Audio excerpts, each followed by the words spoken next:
informasi Bu barangkali terkait dengan gambar yang beredar tersangka terlapor R Bu yang sudah tersebar di media sosial Bu dari kita Bu. Oh, kalau misalnya tanggapan kaitan dengan masalah foto data daripada yang terlapor, pihak polisi itu tidak pernah mengeluarkan nama, hanya inisial. Selanjutnya tidak juga pernah mengumbar foto, ya mungkin sumber-sumber lain ya dari mana medsos dapatkan saya pun juga nggak paham. Tapi kaitan dengan masalah itu pelakunya atau apa, kita nanti tinggal tingkatkan lebih dalam lagi penyelidikannya kita untuk ke arah daripada pelapor si korban C. Kalau pelaporan Reza ini kan terkait dengan chatting Bu. Kali kemarin katanya ada koordinasi dengan cyber.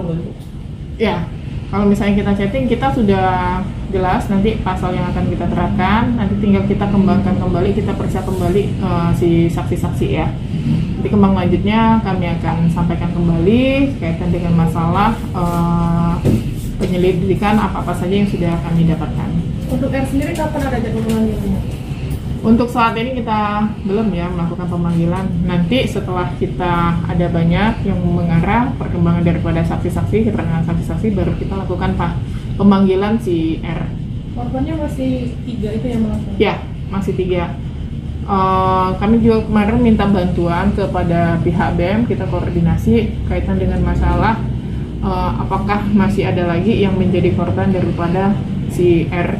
Jadi kami pun juga masih menunggu apabila masih ada mahasiswi yang pernah dilakukan ataupun juga mendapat chat daripada si terlapor R dengan hal-hal yang tidak menyenangkan ataupun juga tidak pantas, Bu, juga melanggar kesusilaan. Sampai sekarang sudah berapa korban R ini Bu? Untuk sampai dengan saat ini baru 3 yang terlapornya R. Iya. Kalau untuk laporannya 1, jadi kami periksa semua karena perbuatannya sama melalui via handphone, jadi kami gabungkan untuk kemungkinan ada korban-korban yang lain itu masih kita dalami, masih kita kembangkan. Bu, Aditya, untuk yang tersangka Aditya semalam yang sudah ditetapkan itu kan ada pemberatan hukuman. Itu kabarnya itu ada atensi khusus dari Ibu Ketua DPRD, benar seperti itu Bu? Ya, kita sesuai dengan penegakan hukum ya. Tidak ada intervensi siapa-siapa, sesuai dengan hukum.